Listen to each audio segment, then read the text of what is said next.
Lei è la dottoressa Pecciarini, che è genetista all'Istituto San Raffaele Vita e Salute, giusto? Benissimo, di Milano, a parlarci di un argomento piuttosto interessante, cioè il ruolo della FISH nella citologia urinaria. Prego.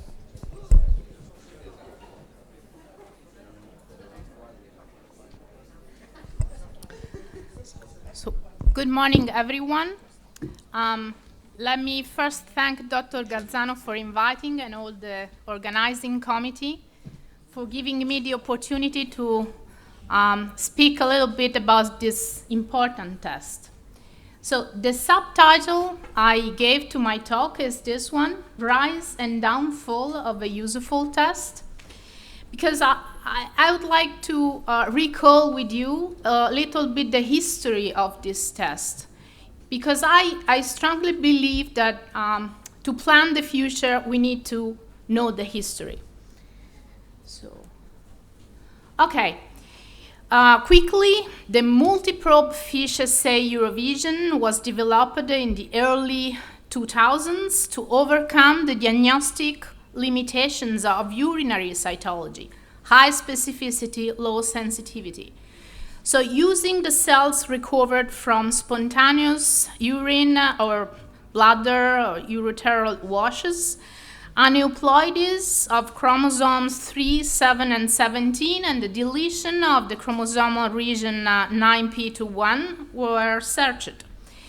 The 4 probes were selected since increased copy numbers of these 3 chromosomes and deletion of the tumor suppressor gene CDKN2A or P16 had been found to be frequent in bladder cancer. So these are the 2 studies which brought FDA approval in the US. First one, 2001, voided urine to identify recurrence of bladder cancer.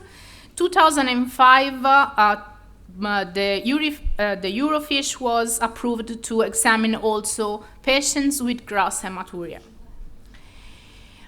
Scoring criteria. The approved scoring criteria are these ones. 25 urothelial cells must be selected based on nuclear abnormalities, enlargement, irregular borders, and patchy nuclear staining. So positive FISH result is defined as the presence of at least 4 abnormal cells with multiple gains, meaning at least more than 2 signals for at least 2 of the 3 chromosomes 3, 7, and 17, and a loss of both copies, homozygous deletion of 9p21 in at least 12 of the 25 cells. So I'd like to bring your attention to the to this part. So a gain is defined as more than 2 signals, meaning that I can count 3 signals, trisomies, and trisomies and tetrasomies, 4 signals as positive. That's very interesting because quickly in the literature, few reports were published suggesting what we already heard from Professor Will, that tetrasomy is not a specific finding and should either be excluded from a polysemy classification or differently evaluated. Because we heard cytologically benign cells or reactive cells can be tetraploid due to transition through the S or the G2 phase of the cell cycle, or due to endoreduplication. And moreover, we need to remember that radiotherapy and also chemotherapy may lead to permanent chromosomal aberrations. So a positive FISH result in a patient with a history of pelvic irradiation, for example, does not prove cancer. So soon we have several objections to the scoring criteria. But the enthusiasm was enough that we kept using this test. But still, more data came up in the literature. This is a very recent paper, 2021, from a group from Los Angeles, Mount Sinai Hospital. They strongly suggest the introduction in the report of a new category. They suggest to report as aneuploidy of indeterminate significance situations where you have 1 to 3 cells with gains of at least 2 chromosomes. And that's interesting because they found a positive correlation of this situation in patients without a history of urinary tract malignancy. So something else to keep in mind. Also, the Basel Cytopathology Division, the group of Professor Bubendorf, has a slightly different scoring criteria. Next to the 4 cells with 2 gains, he proposed also to evaluate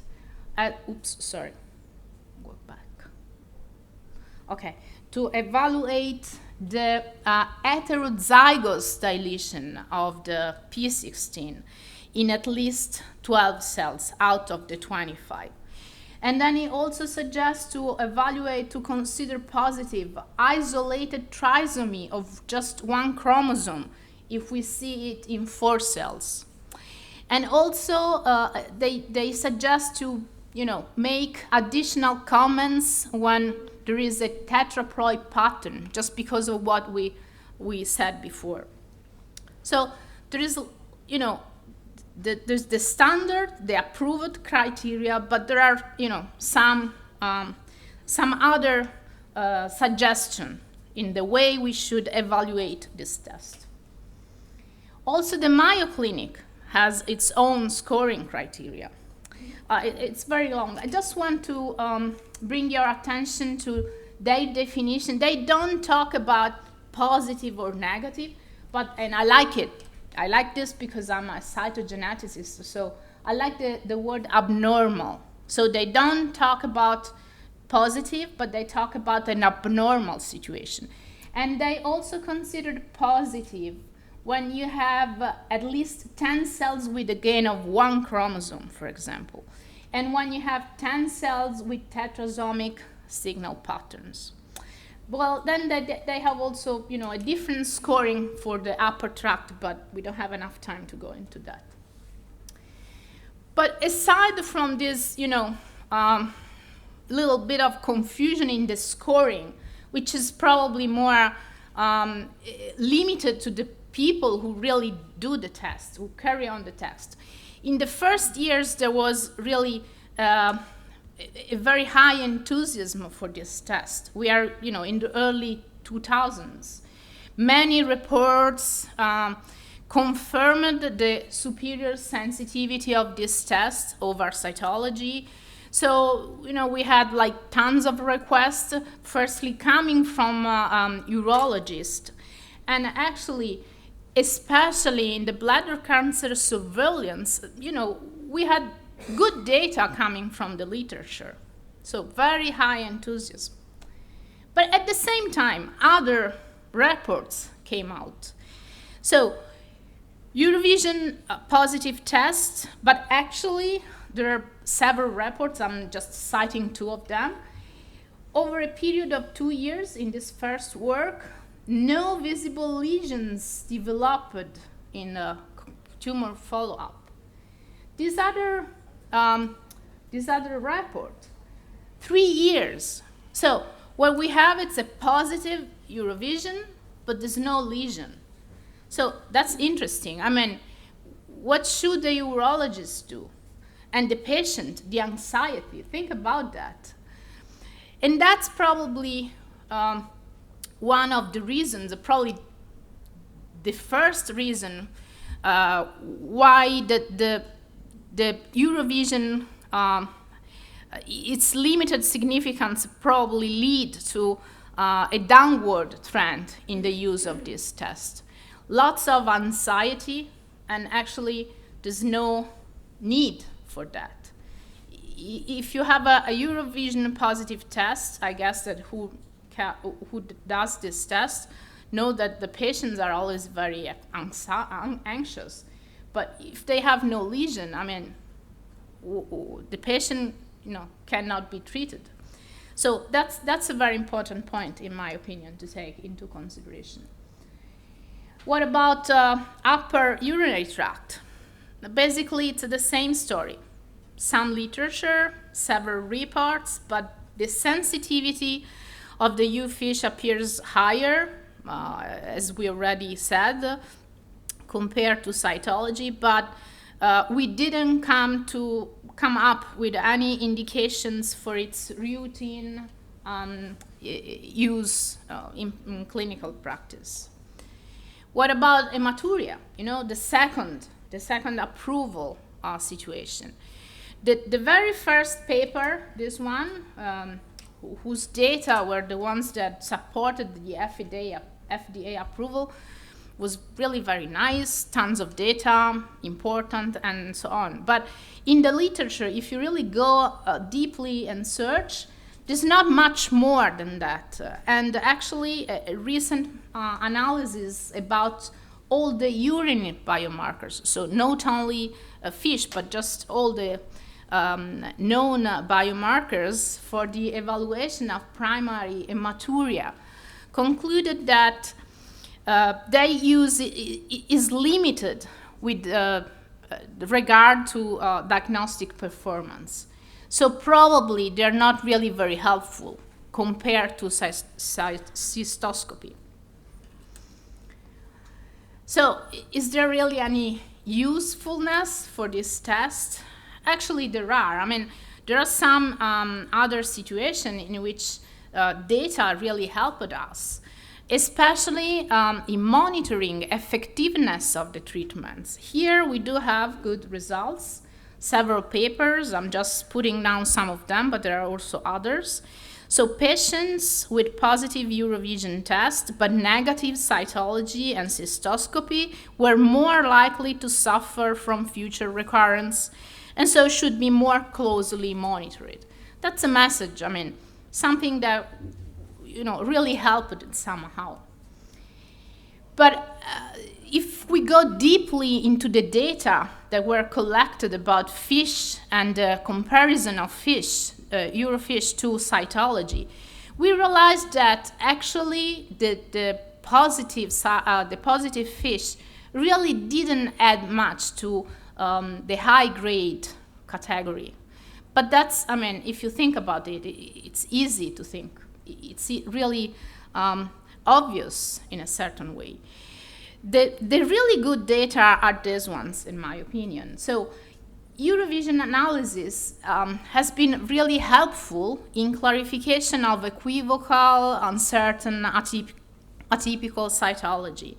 There are, again, many papers, but all of them, underline the sensitivity against suspicious cytology, against atypical cytology. So the use of Eurovision test as a reflex test, or afterwards we have a cytology with an uncertain results, really helped in some situation. And then the new classification came. So Paris system, a revolution in the diagnostics, the diagnostic approach to cytology. And so there are already publications about the comparison and the role of Eurovision in this new era of cytology. And basically, this recent work is interesting because they demonstrate that urine cytology has superior correlation with Eurovision results post-TPS. So this revolution really helped to underline the real uncertain gray area, as Professor Will told us before, and Eurovision can help in that gray area. What about guidelines? We have international guidelines that help us, But basically, both in the European and in the American ones, no biomarkers have been accepted as routine practice. Just something to keep in mind, because guidelines are usually useful. So nothing, the test is mentioned in the European ones for the non-muscle invasive bladder cancer, but that's the real test, so no usefulness. Same thing for the American ones. For the surveillance of non-muscle invasive bladder cancer, they say that clinicians should not use urinary biomarkers in place of cystoscopy. So the test is there, but should we use it? Let me spend a few words about this paper. I found it very interesting. Comes from the group of Professor Bubendorf. They present a court. And they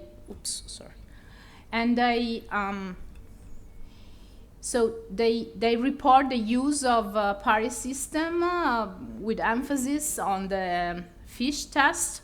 And what they demonstrate in this interesting paper is that the diagnostic value of fish is really there to further clarify the categories such as AUC and the suspicious of high grade.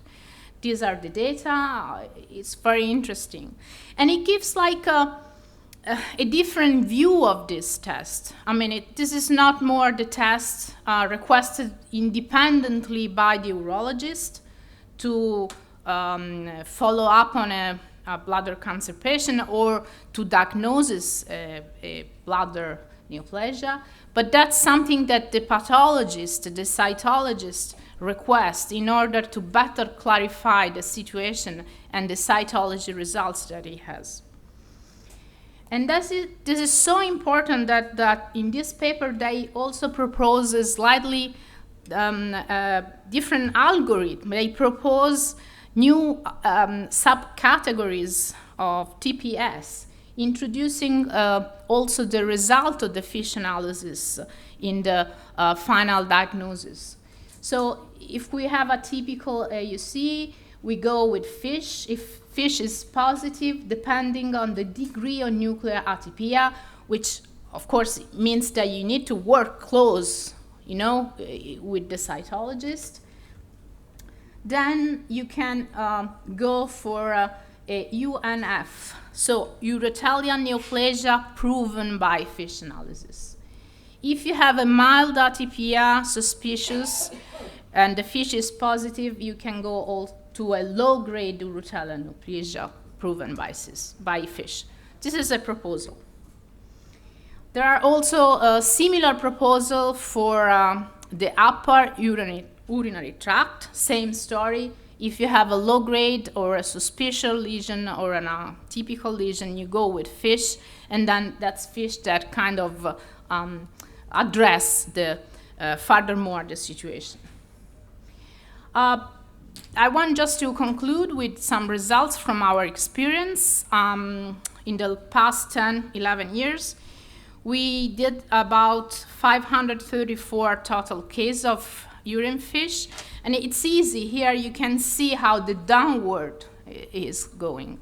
So you go, for very high numbers to like low numbers. 1/3 of these patients, I think 1/3 probably are from our institutions. So we do have also cytology results and histology results and follow-up, and but many others come from other institutions. They come from outside, so sometimes really don't know what and why these patients do this test. Well, you can see that male prevalence is really high. It's almost 80%. Most of the samples are voided urine samples.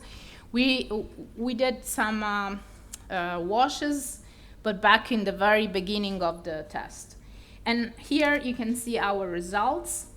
So about 40% are coming to do the test because they have a suspicious or atypical cytology result. We have about 30% follow-up, and sometimes we know if they are treated, sometimes we don't know. 23% came for hematuria, and then we have a small population, we have no idea why they're doing this, and a small population doing this because of a prostate cancer. That's written on the request. These are the results, but just want to show you that the atypical, half of the cases resulted positive, and also in hematuria, just a small group were positive. Conclusions. Actually, today I'm lucky because I'm talking in front of some of the best experts in the world. So I'm not trying to conclude, but actually I want to pose questions.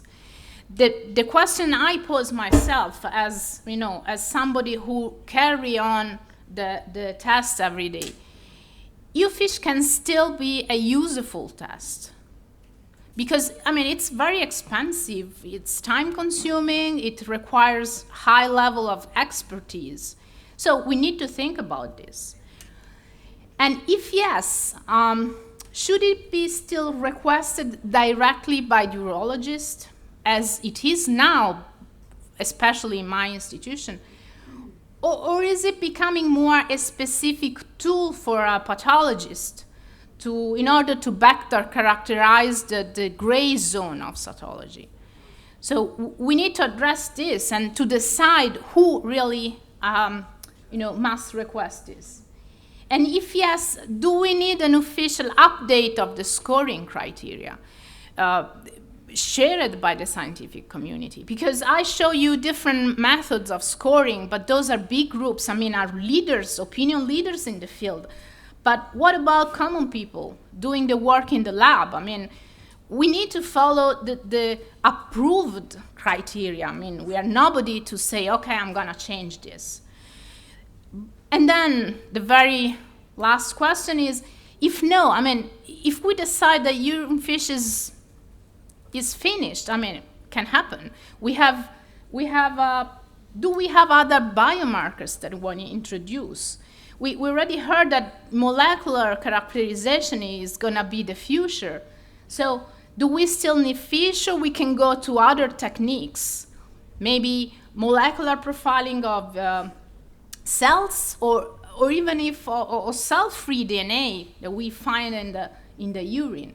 So that's like my last question, and just thank you for the attention.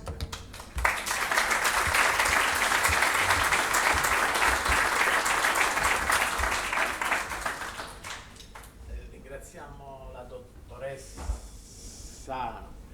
Pecciarini. Ecco qui, perfetto. La dottoressa Pecciarini, mi sentite?